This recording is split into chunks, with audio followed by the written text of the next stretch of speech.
We're live, and we're live without Clay Link. I'm Todd Zola, filling in. I'm giving my sidekick chair to Justin Mason, who has graced us with his presence in a very upcoming busy weekend for Justin. We're going to let him explain in a moment for those that haven't heard yet. Main reason why I invited him on is long to get his knowledge on two-start pitching. Clay is visiting some family, which is always good, right? I'm sure you're a family first guy. I mean, I try to be. My wife would argue that maybe I'm not, but I try to be. Okay, you got to carve out time for family. Absolutely. So Clay's taking a couple of weeks off to visit some family, catching some ball games. But I think everybody knows Justin Mason, friends with Family Benefits. And tell us what you got going on this weekend. Yeah, this weekend is Potapalooza 2022. Typically, I do Potapalooza, which is a 2-day live stream event in the spring, right before the start of the season, to kind of get everybody help prepped for the drafts and stuff. But with the lockout, I decided not to do it this year, and gonna try to just put it together for this weekend and try to help people in the second half. I know a lot of people are transitioning over to football, but some of us diehards are still full force into baseball. And so, tomorrow from 10 a.m. till 6 p.m. Eastern Standard Time, we will be doing hour-long panels, both Saturday and Sunday, with some of the biggest names in the industry, including Todd Zola. Well, I got a small name. I only have 8 letters. This is true. This is true. This is why. Only thing about me that's, well, not the only thing, but pretty much, as far as my names go. Anyway. So, and you can win prizes. So this is a charity event. We're raising money for Big League Impact, which is an organization founded by Adam Wainwright to raise money for lots of different charitable causes around the country. For every $1 you donate, you get a raffle ticket towards winning some pretty amazing prizes, including subscriptions like Master Ball is got a subscription that they're giving away. We've got The Process from Tanner Bell and Jeff Zimmerman. We've got bobbleheads, baseball cards, and for every $1,000 we raise, I'm going to give away a spot in next year's TGFBI. So if you've not been able to win your way in and you're not in the industry to automatically get in, if you want to get in TGFBI, this is your last chance, is to win one of these spots. So far we've raised almost $500. Last year we raised $8,000 over the course of the weekend. So for every $1,000 we raise, get a spot in. Got 8 people in last year from Potapalooza into this year's TGFBI. Hoping to get somewhere close to that this year. Had I known it was Adam Wainwright, I may not have accepted the invitation. I've told the story on air before. It's kind of, at this point, it's really old. But it was an FSTA, at the time, FSTA draft. And Lar Michaels, the late Lar Michaels, and I were a team. And they wanted to interview us on air, and we're standing there with the Kay Adams, who at the time was, who's now doing, was it Dick's Sporting Good commercials? Mm-hmm. So good for her. Anyway, so she's standing there waiting to interview us, and she whispers to, she's like, Adam Wainwright just called. He's talking about how he was drafted too late. I don't think I'm going to get to interview guys. So we were bumped from a Sirius XM FSTA broadcast because Adam Wainwright wanted to complain about how low he was drafted. So it's cool. I got a kick out of it. I remember this. That was so funny. He called into Sirius and was complaining that I think he went in the 8th round of that draft, that people were going to regret not taking him in the first round. It was very, very funny. You probably didn't know that Laura and I were waiting in the lurch with Kay, but it's all good. Anyway, good for Kay. Good, yeah. Kay now, yeah. Kay went from being interviewing us to what she's doing now. Good for her. All right. So we don't have to go through everything, but couple of highlights maybe of the first day of the Potapalooza, including what am I doing? You, my friend, are. Of course, I'm trying to find the schedule. You are doing on Sunday at 3 p.m. You and Kev and Nicholas Gott are going to be talking about hits and misses from this season. I'll be really excited for that one because that may be the most personality-packed hour with you, Kev, and Nick.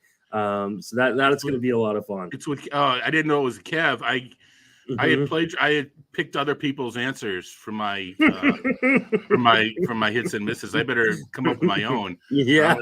Geez. Talk about inside jokes or jokes intended for small audiences. Anyway, what we normally do on Fridays, Clay and I, is we go over the 2-start pitchers. So Justin's got a bunch of work to do. So we're gonna run through these. We'll let him get back to making the schedule and the old family time. And we're going to go through the 2-start pitchers, and we want to give this caveat, as we always do, but this time we really mean it. It's subject to change. We got hug watches, right?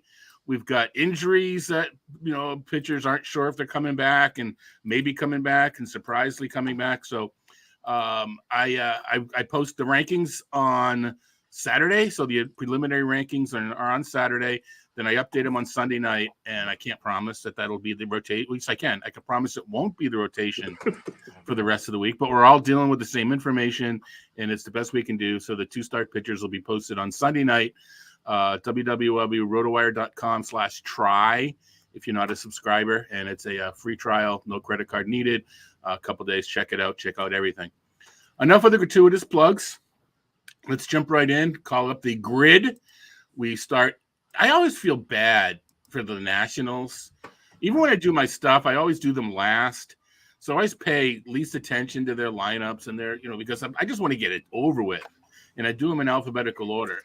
I feel like going in reverse order now, but I'm not going to. We're going to start with Arizona and Tyler Gilbert he's home with San Francisco and at Atlanta. 0 to 5, Justin. Make up your own scale. 5 we usually keep for the studs. 0 you want nothing to do with. And then however you want to go in between.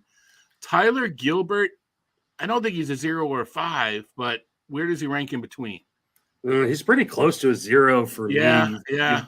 You've got a Giants team that platoons really, really well. And some of their left-handed bats right now, like Austin Slater and Darren Ruff right-handed bats that hit lefties really well, like are in that lineup and hot. And then you got to go to at Atlanta. No, thanks. I don't want to. Okay. All right. So you're going to go 0. Mm-hmm. You know what? You talked me into it. I'm going to agree there. I'm going to go with the 0 as well. I think also you need to be a little more conservative this time of the year. And it's all contextual as well. We shouldn't be too long on Max Fried at Philadelphia and home against Arizona. Yeah, I mean, that's a 5. I mean, you could say he was, at the Rockies or in Coors against the Dodgers, and I'd still be going for Max Fried. He's just been so good this year. He's really turned himself into an elite pitcher. No, absolutely. Kind of took the playoff success and carried that over to be a real leader in that staff as well. Spencer Watkins and Kyle Bradish. They both are home against Tampa and on the road in Cincinnati.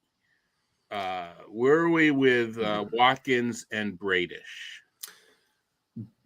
Watkins, I feel a little bit more comfortable about because Bradish has had a real home run issue, and going to Cincinnati feels a little bit like a trap game, even though Cincinnati's not necessarily a great team. Just that ballpark. But all the Baltimore pitchers have been really helped out by that ballpark change, and it's been insane just how much they've benefited from it. I would probably go for but I've actually liked what Spencer Watkins has done so far. He's quietly been really, really good since making his debut. So I'll go like 3 on Watkins and 2 on Bradish, and it could move Bradish up to a 3 if you're really like seeking for strikeouts, because he can get you a ton of strikeouts.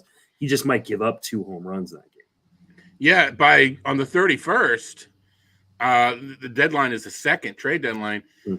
Since he's may either be sitting people that may be traded, or they may be playing AAA guys at this point. So a lot of that, I don't know that you can anticipate it, but you never know. We may luck out on their second start.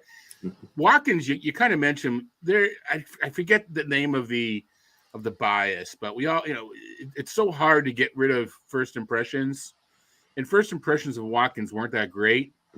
But like you suggest, he's found it, at least better than he was. So it's not quite what have you done for me lately, but no, I'm kind of with you. I think Bradish is a slightly better pitcher, but he may not be there yet.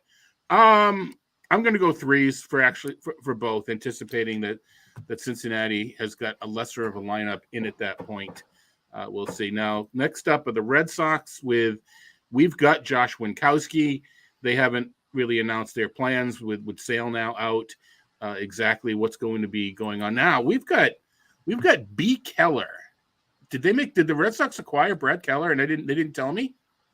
No. I mean, it's Brian Keller. I was about to say, I hope not, because in DFS today I'm stacking against Brad Keller. Yeah, all right. So we are the site is expecting Brian Keller to be called up to work on Tuesday.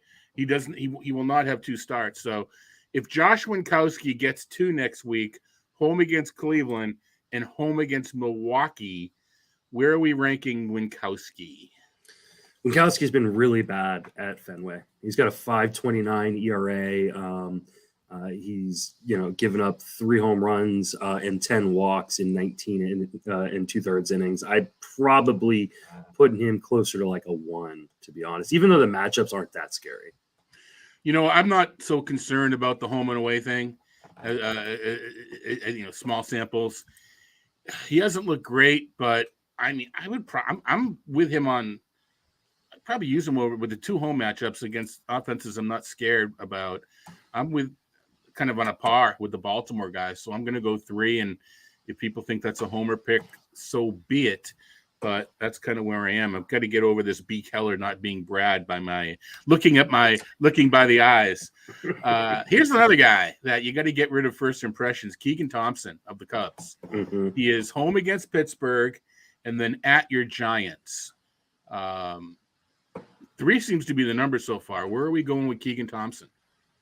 Oh, you said he's got home against Pittsburgh. Ooh. And then at the Giants over the weekend. Yeah, I'm gonna say he's a 4. That's I mean he has pitched a lot better as of late. Yeah. And Pittsburgh is clearly one of the worst teams in baseball. And my Giants aren't actually that scary.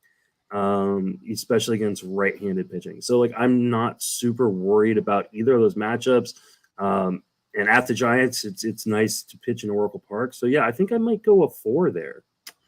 I have a premonition that Jeff Erickson and I are going to talk about the Giants for the first segment of tomorrow's MLB Network, RotoWire Fantasy Baseball on MLB Network Radio. I just have a feeling that we're going to talk about the Giants for the first segment, maybe because we just recorded it. And one of the things that we talked about was the gravity principle, plexiglass, which they talked about last night on the broadcast. When you're that good, there's only one place to go, and that's down. Yeah. And the Giants have kind of done that, and they've had some injuries. But aren't they getting a little healthier now? They are getting healthier. I was talking about this the other day, that in 2021, all the bounces went their way. Everything that could go right did go right. And the regression caught up to them in the playoffs. It never caught up in the regular season.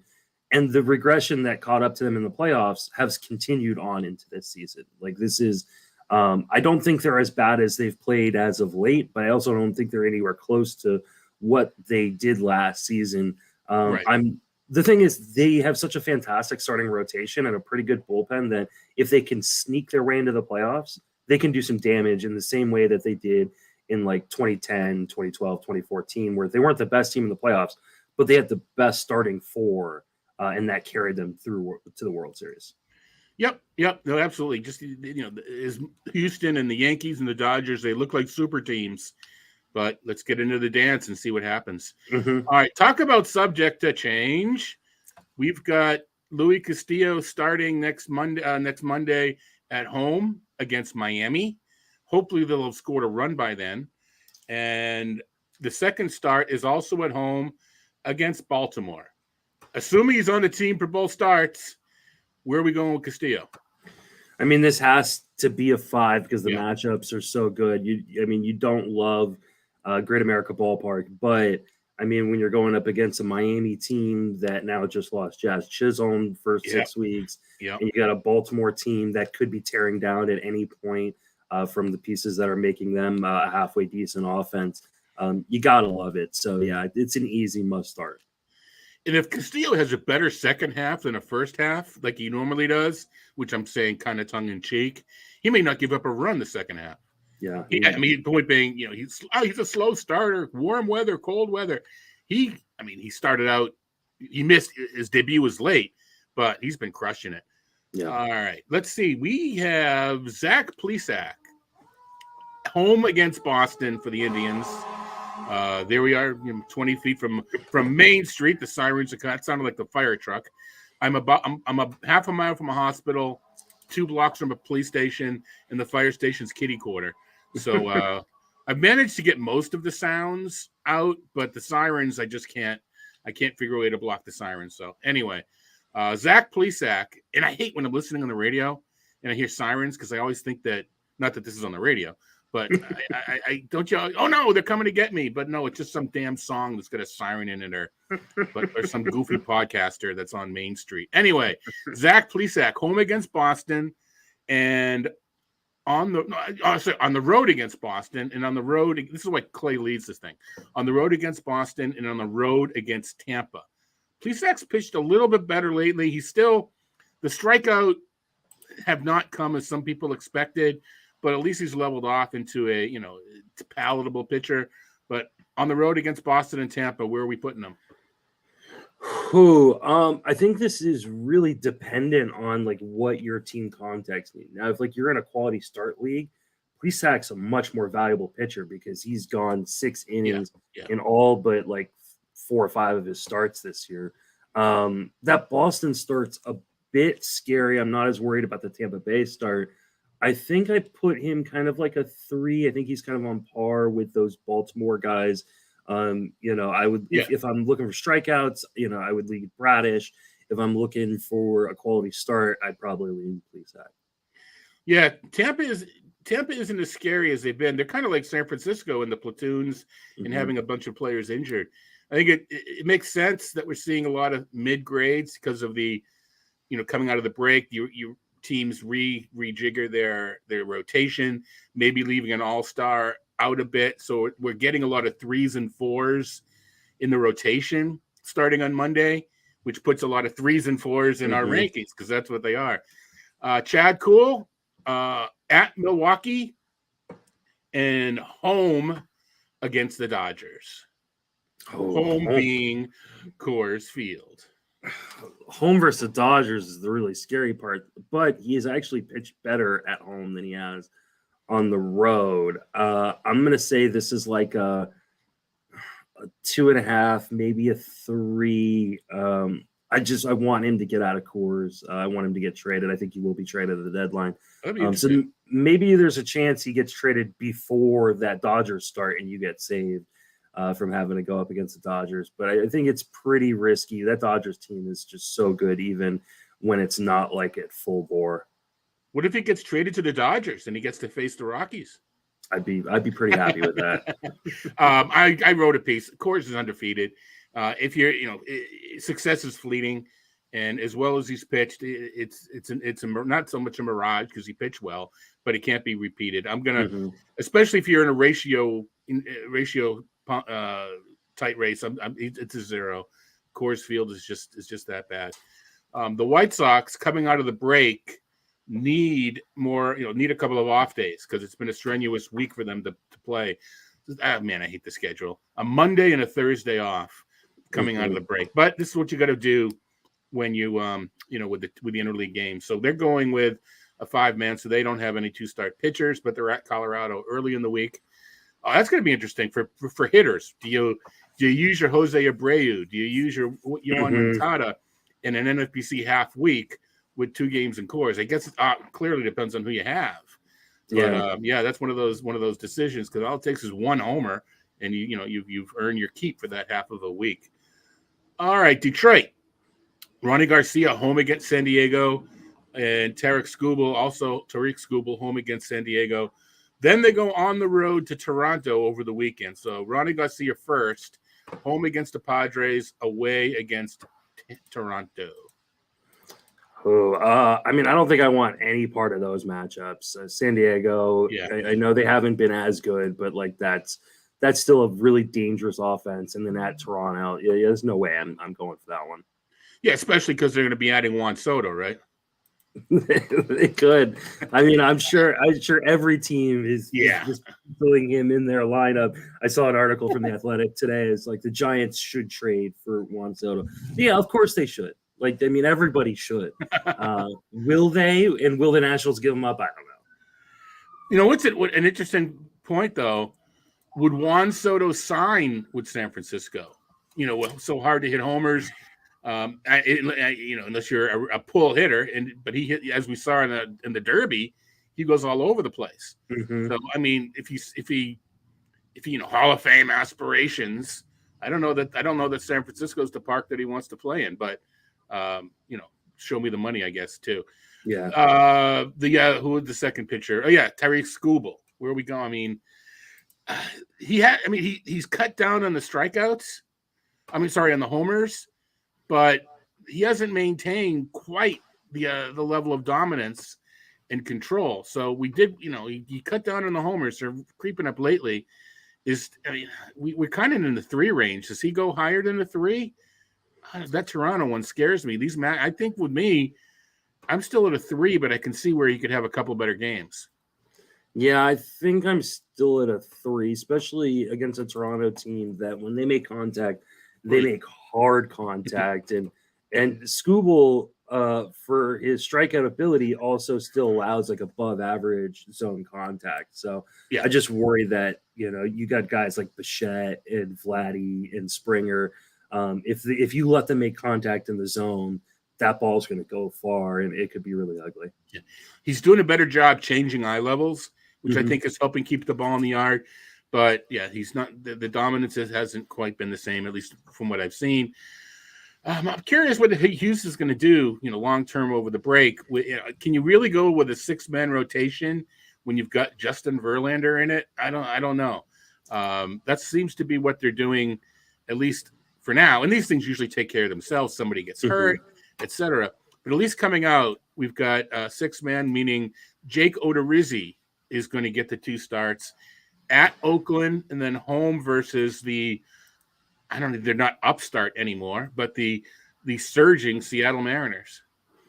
Yeah, and I mean, Odorizzi finished on a pretty decent note in 2 starts against Oakland, 1 7-inning shutout, and then a 5 1/3 where he gave up 3 but struck out 5. I mean, I think anytime you got an Oakland matchup, you want to try to take advantage of it. I mean, that might be the worst team that any baseball team has put together in the last 10 years. So, yeah, I mean, Seattle's becoming more scary, and I think once the trade deadline gets here and they add to it, that lineup will be even more scary. But for right now, I think Odorizzi's probably a 4. I'm a 2. Actually, I'm sorry, folks. I'm not writing these down like Clay does, and he reviews them afterwards. So maybe I'll go and listen to it and write them down and post the stuff. Nah, I won't do that. I'm not going to even lie. But apologize for not. That's why I'm the sidekick more often than not. But yeah. So I'm actually going 2 because I don't believe in Odorizzi. That Oakland matchup though. I'm sure you're fine. I mean, I'm sure you're finding the same thing as I am in that it's not there. It's easier to stream this year, not because there's more pitchers to stream. There's just more teams to stream against. There's a real discrepancy between the good teams and the really, really bad teams. Like there's really 3 tiers of teams this year. There's the elite, there's kind of the middle of the pack where my Giants go, and then there's these god awful teams. And so it becomes a little bit easier to stream if you have these opportunities against these really, really bad teams. Yeah, so then it becomes, all right, the Oakland's going to score 7 runs every once in a while. The successful streamers happen to miss that one, right? They happen to go with somebody else that day. It's just there's just certain Detroit, Pittsburgh. You're looking for those Miami at this point. You're looking for those matchups. Baltimore's no longer in that group. I don't think you can, they used to be, but you can no longer put the Orioles in that group. The Royals, we've got Chris Bubich and we've got Angel Zerpa taking 2 starts. Both are home against the Angels and on the road against the Yankees. We'll start with they're both lefties. We'll start with Chris Bubich. Where are we putting Bubich? I don't think he's a 0. Man, in relation, he's pretty close. Yeah, with the Yankees. Yeah, it's hard though because that Angels team is the exact opposite, right? Like you just have to get past Trout and Ohtani, and maybe you'll get lucky in one of them. I'll have a day off or something like that, and then that lineup. I mean, I could hit 4th in that lineup right now. But that Yankees lineup, man, they are playing the best ball in baseball, and they really can just take just about anybody deep, especially Chris Bubich and Angel Zerpa. So, like, I think both of them are probably like maybe not 0s, but maybe they're a half. They're not quite a 1, but it's a pretty bad option because you could have your whole month destroyed in one game by those Yankees. Zerpa's a 0 for me. I'm going to go with 1 with Bubich, but I'm not gonna laugh at anybody who sits him that week. For sure. You mentioned Yankees. I kind of came to this. I think epiphany is a strong word, and kind of recency bias. But I think Houston. Well, they have the Yankees number. They may be better than the Yankees, which kind of blows my mind with the Yankees run differential, and I see them a lot more often being an AL East fan. The fact that Houston, what are they, 7-0 against the Yankees? They could be a better team, not just because of the 7-0. They could be a better team.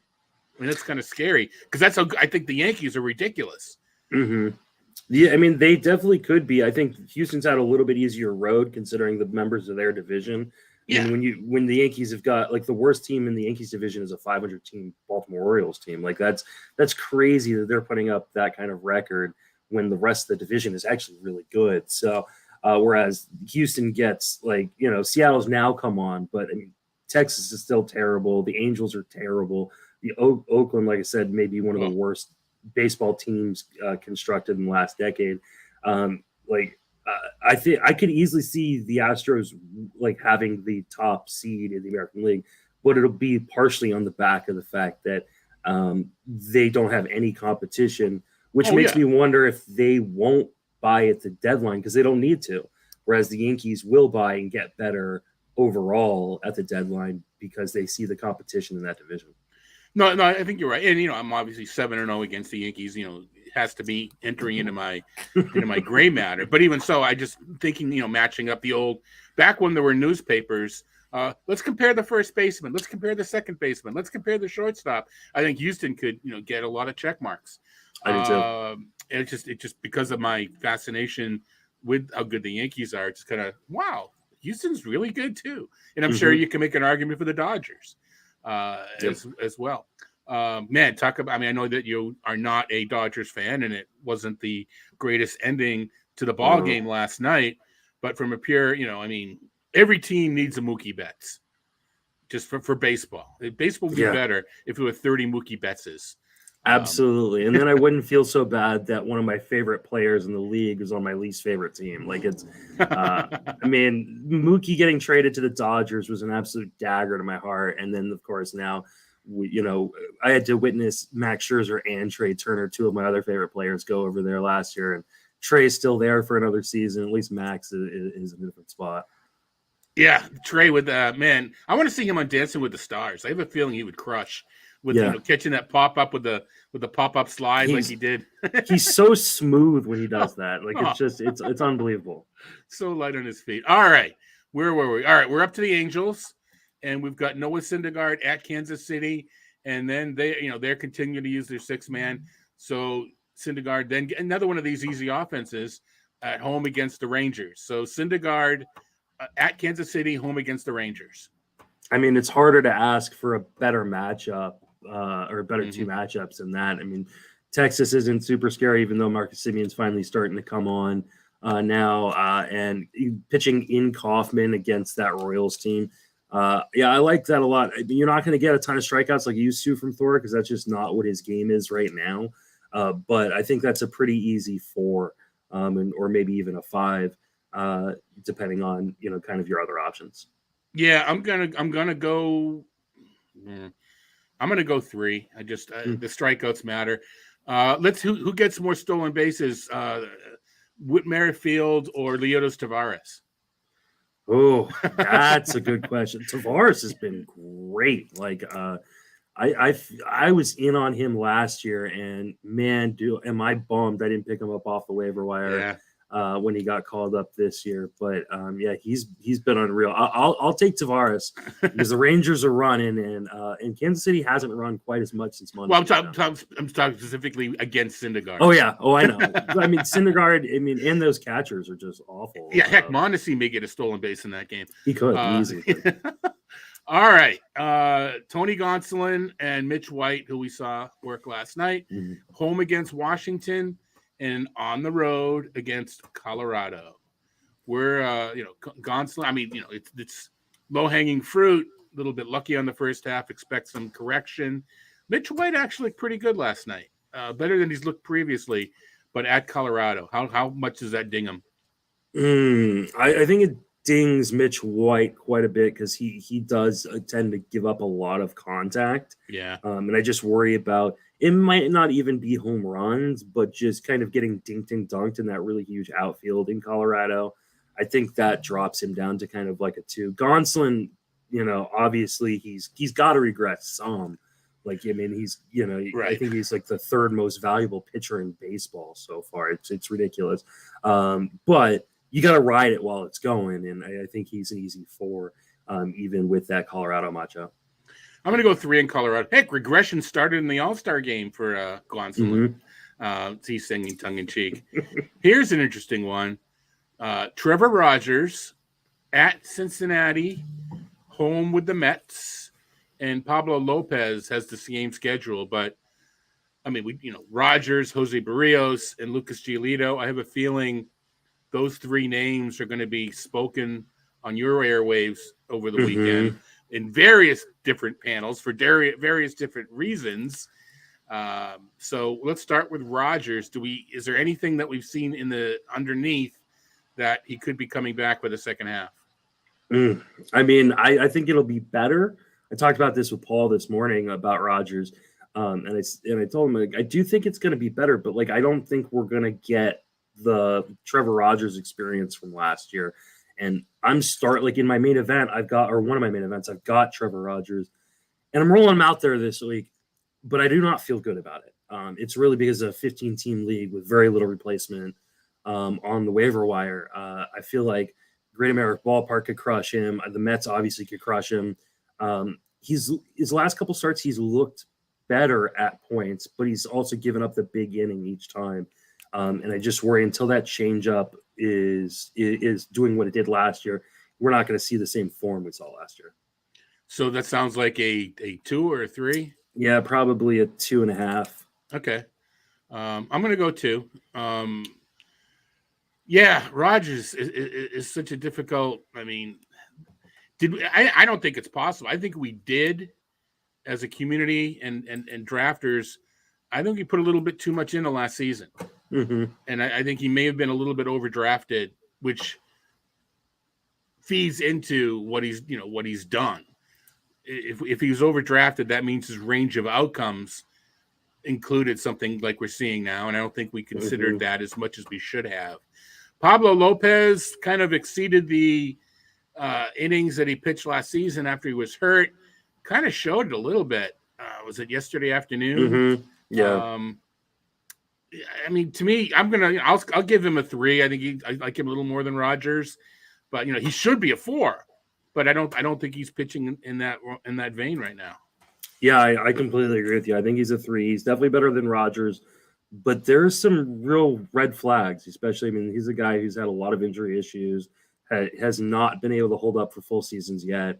He really seemed like he was overthrowing and tired yesterday, which isn't something you want to see for someone coming off of the All-Star break. And with shoulder history. Yeah, exactly. So it's a 3, but it's also like I see lots of red flags around that 3.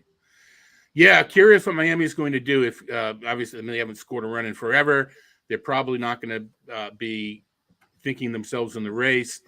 They're going to want to protect some of those arms. Maybe they use Alcantara every other day. I don't know.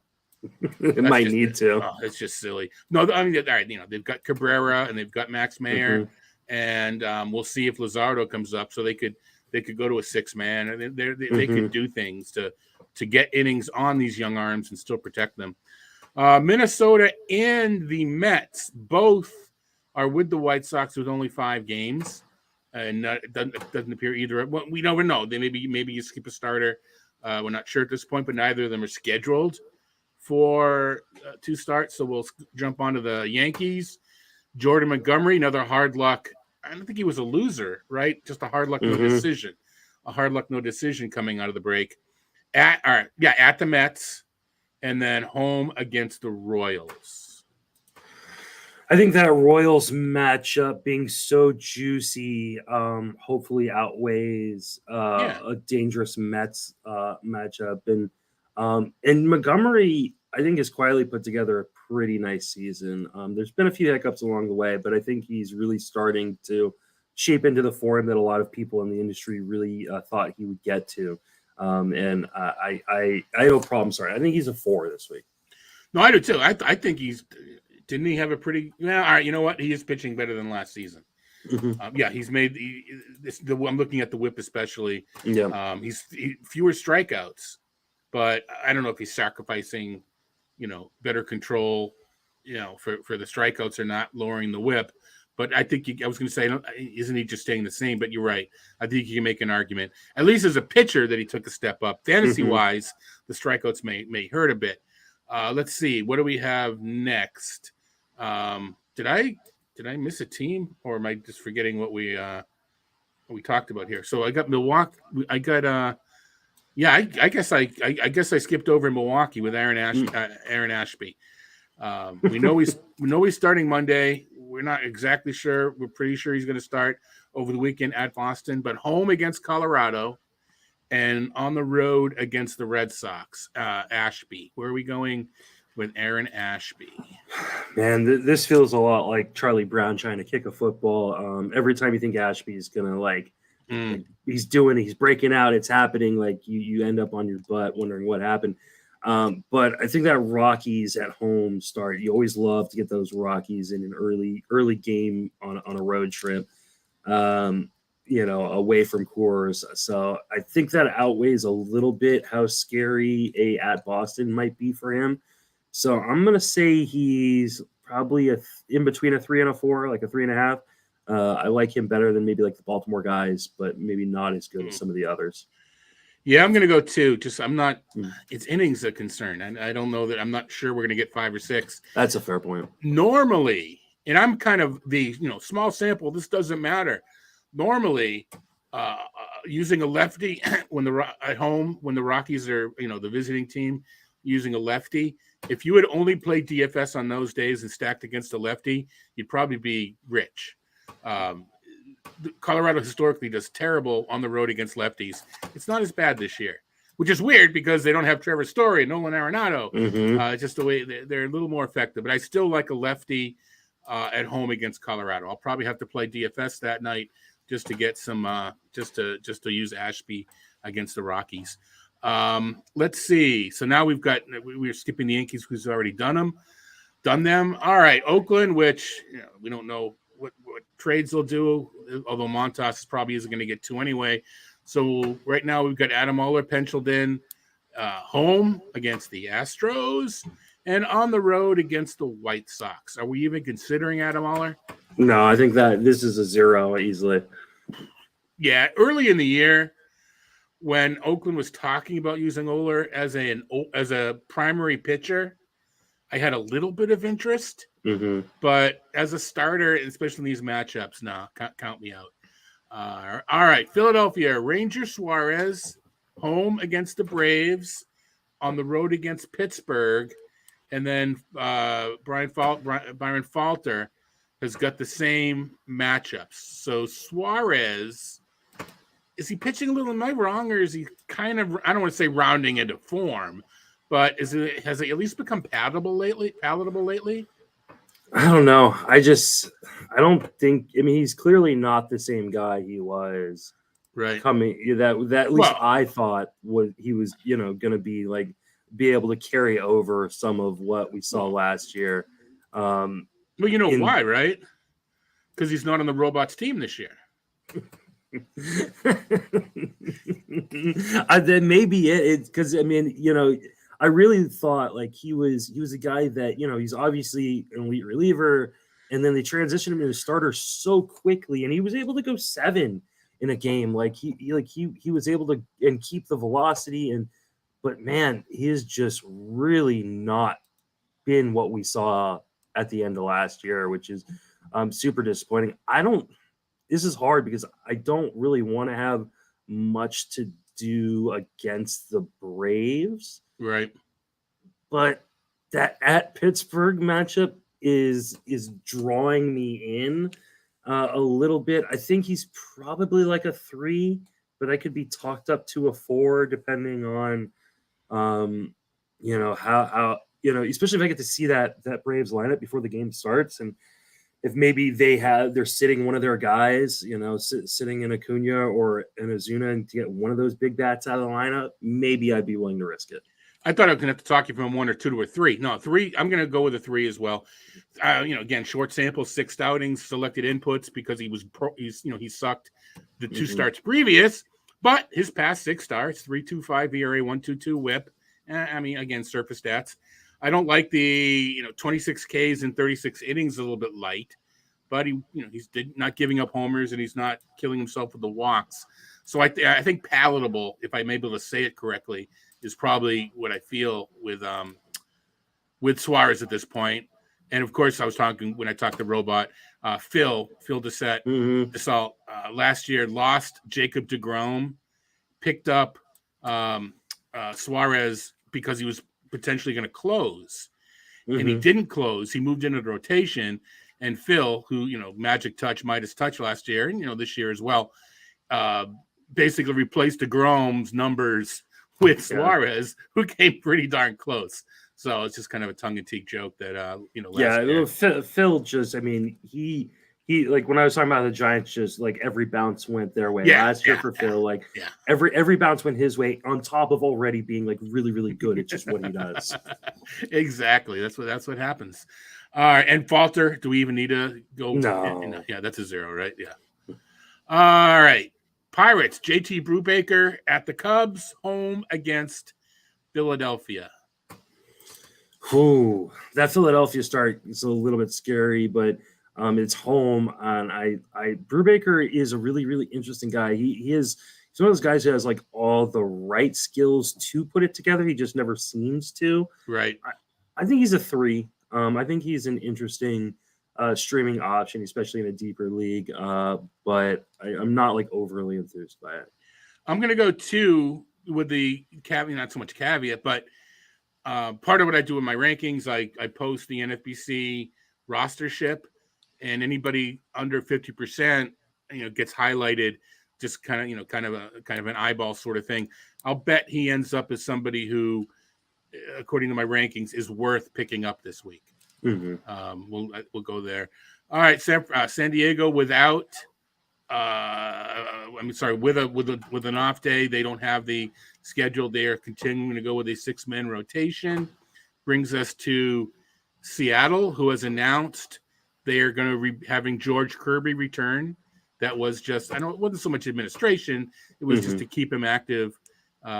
So he's coming back. So Flexon home against Texas, as does Kirby. And then they're both, on the road against Houston. Chris Flexon, we'll start with Flexon. Is he in that 3 range that we seem to be so enamored with today? Oh man, that Houston start just scares the heck out of me. I've been a Flexon guy in the past, but I just worry that the lack of strikeouts doesn't make up for the blow-up potential of a Houston start. So I think he's at a 2 for me. Kirby's higher. Interesting. Yeah. Well, going on the prospect talent pedigree.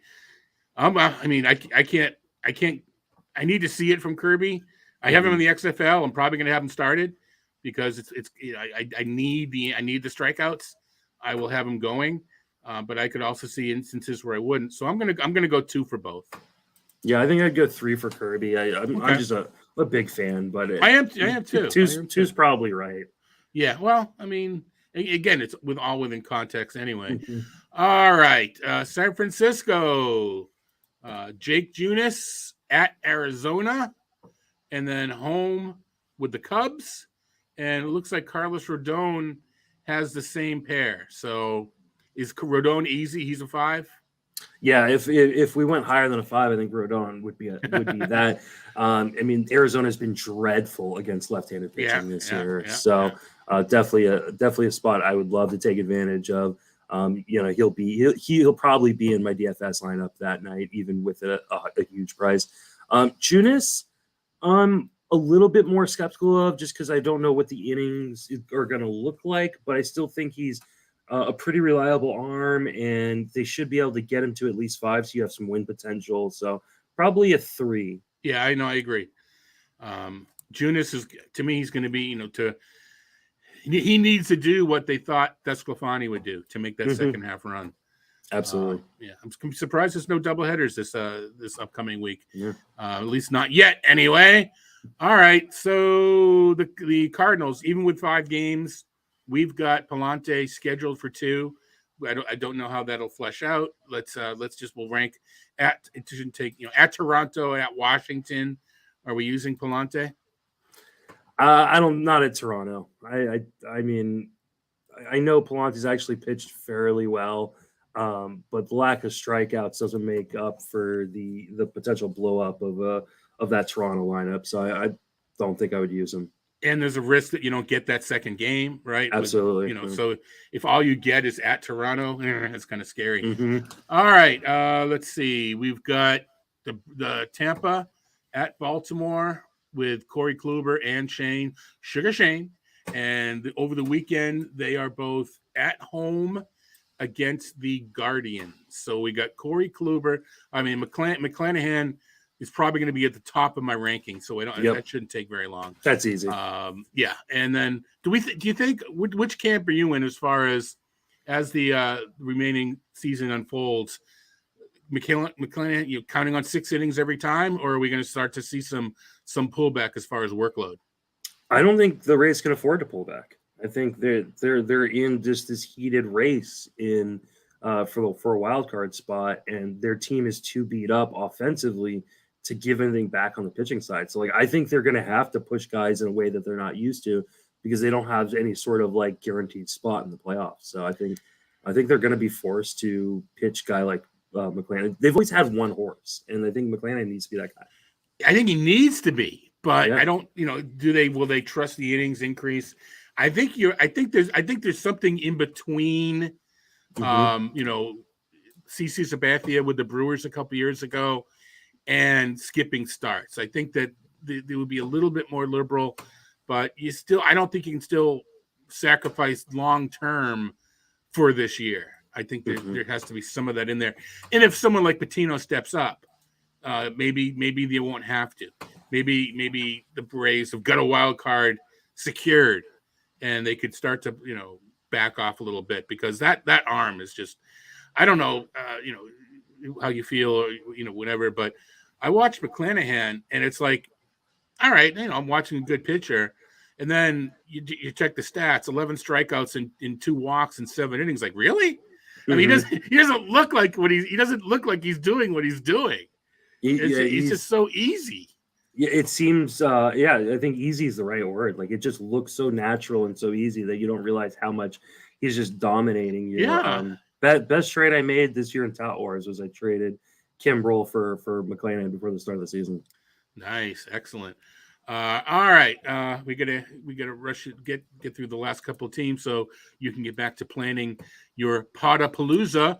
Glenn Otto home against the Mariners, and then home against the Angels. And Dane Dunning is going to be returning with the same pair. Nice matchups. Well, all right, Seattle's not the greatest matchup, obviously. You like the park. Dunning could be an innings restriction. Are either of those guys worth hoping to get the good start against the Angels? That's really hard because I worry about both of their innings. And will they go deep enough into the game to even qualify for a win? And it's not like Otto especially has been like anything special. I mean, he's given up, at least 3 runs in 4 of his last 5 starts. I think they're both kind of like low 2s, maybe even 1s, because I just don't trust them to go deep enough into a game. Yeah, no, I agree. I mean, if the first matchup was, I don't know, Kansas City or Detroit, and then at LA, maybe we'd be talking about a 3 for Otto. But I agree. Now, Dunning, I have to check the innings, what he's done in rehab. And minor league had the All-Star break off too. So maybe I know AAA did. I don't know if Double and Lower did. So maybe he was able to get some games in. I don't know. He went 5 innings on the 21st. So okay. Faced right. 20 batters. Okay, so he could get the 5, but I mean, is 5 innings enough against Seattle? I don't know. I'm gonna go with a 0 for Dunning, even though I still do like Dunning long term. I do too. All right, again, a name that'll probably come up tomorrow or Sunday, depending on which panel. Jose Barrios, home against the Cardinals, and then home against Detroit. Has looked better, at least the surface stats. The skills are still not where we want them for Barrios yet, but at least the surface stats aren't crushing us as much as they did in the past.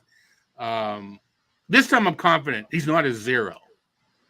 Yeah, he's definitely not a 0, and we're starting to see that swinging strike rate come up and the contact numbers come down. I'm going to say he's a 2 just because I think there's such a potential for him to get blown up again. But I'm becoming more confident that Barrios is turning it around. Yeah, he should be a 4, but I think he's pitching like a 2. So I'm going to go with a 3. I'm going to trust. Makes sense. I'm going to trust, St. Louis. I don't want to say, I mean, they're one of those offenses that, you can beat and they can beat you, right? I mean, it can go either way. And Rogers Center is not the worst place to hit.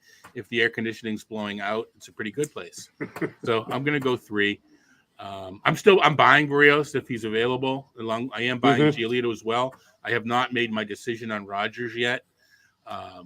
As far as, comebacks. I think, is that my panel? I'll have to say. Josiah Gray, we're wrapping it up. Josiah Gray, home against the Dodgers. Not good. No, sorry, on the road at the Dodgers, on the road against the Dodgers, and then home against St. Louis. I like what I'm seeing from Gray. It may not manifest completely in the numbers yet, but the eye test, I think he's maturing, getting better. I hate to use the word maturing because, in this sensitive industry that, whatever. What do you mean? I mean, as a player, as a ball player, he's developing. How careful we have to be nowadays. Rightfully so. But, yeah, I think he's developing as a ball player. I like what I'm seeing. Not enough to use against the Dodgers, though. No, that Dodgers matchup is too scary. And even the Cardinals, I mean, they, when they have a good night, they could take you deep quite a few times in the middle of that lineup with how well Goldschmidt and Arenado and other guys are playing. So I'm staying away from that unless I'm just strikeout seeking, because what Josiah Gray can do is strike guys out and give up home runs. So if you don't care about the home runs, you can go seek those strikeouts. So using the old method that I used to use with DVR, if I'm in 5 leagues, if I have Gray in 5 leagues, I bet I'm using him in 1. I bet I need strikeouts in 1. So using that archaic 2 or 3 year old means of grading, I can see where Gray would be a 1. In my Tout Wars team, I'm pretty much at a point where I need to just punt the ratios, right, and just rack up strikeouts. And I've got Josiah Gray, and that's what he's been doing. He's just staying in my lineup because I'm getting strikeouts from him, and I don't care about my ratios. You wish you did care about your ratios, right? I wish I did, but I mean, until last month, I had a 5 ERA and an almost 2 WHIP. It just, I got every single bad blow up. It's kind of liberating for at least one team. Mm-hmm. I mean, you're strategizing, you're making smart moves based upon that. you wish you didn't have to, but it is kind of freeing. You know what? He's at Colorado. I don't care. I'm going to use him because I need wins and strikeouts. Yep, it's kind of liberating for one. Hopefully, you don't do that with all your teams, but it is kind of nice. And luckily, it's a league where it's so tightly bound at the top that I have a legitimate shot to punt both those categories and still potentially win. Nice, excellent. I mean, one league where I've inadvertently punted saves, and I've now fallen to second, but there's a chance. So it can be done. It's hard for an overall, right? It's harder than an overall, but it can be done. And punting ERA and WHIP, it's a way to get in the money. But Doug Dennis is doing it in AL Labor. He took advantage of the no innings, and he's going all relievers, and he's currently got about a 6-point lead over Jeff Erickson. So for those that don't know what we're talking about, AL Tout does not have Tout Wars does not have an innings minimum. Figuring if you want to not use starting pitching and pretty much give up strikeouts and wins, that's up to you. It's like I said, it's a third place. It's a way to finish in third, not generally to win. You need a league like Tout Wars where it's kind of bunched together, right? In a non-keeper league where you kind of need the winning total to be down a bit for it to be successful. So, Doug is pulling it off. So, going to get you out just about in that hour that we promised. Real quick again, for those that may have been tuning in late and too lazy to turn back at the beginning.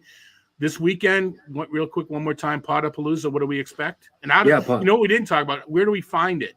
Oh, yeah. So you can find it. I'll be streaming everywhere. All my social medias, Facebook, Twitter, Twitch, YouTube, and I also put it on Fangraphs. I'll bet a link in an article there. 10 a.m. to 6 p.m. Saturday and Sunday, all-day live streams, hour-long panels with some of the brightest people in the fantasy industry, including Lord Zola himself, going to be on one of those panels. We're raising money for Big League Impact. Every dollar you donate, either via PayPal or Venmo, justinmasonfantasy@gmail.com is the PayPal. At Justin Salinger is the Venmo. Gets you entered into a raffle ticket to win pretty amazing prizes and go support some really good causes through Big League Impact. So if you can't catch it live this weekend, you can catch the replay over on YouTube. It's going to be a lot of fun. I can't wait. Special guests, or what you see is what you get. The wife going to pop in on occasion? I'm sure she will pop in on occasion.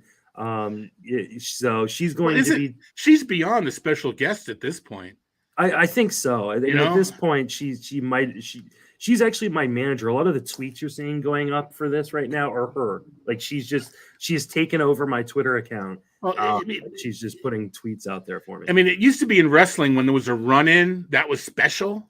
Now, there's run-in every other. I don't watch it as much anymore, but there's a run-in. It's like when she used to pop in, it was special.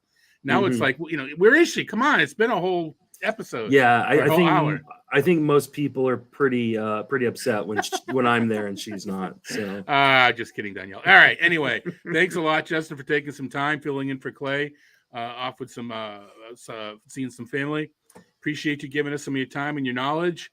And we'll talk to you soon. And talk to you real soon. A couple days. Yep, absolutely. Thank you so much for having me, Todd. All right, Justin. Thanks.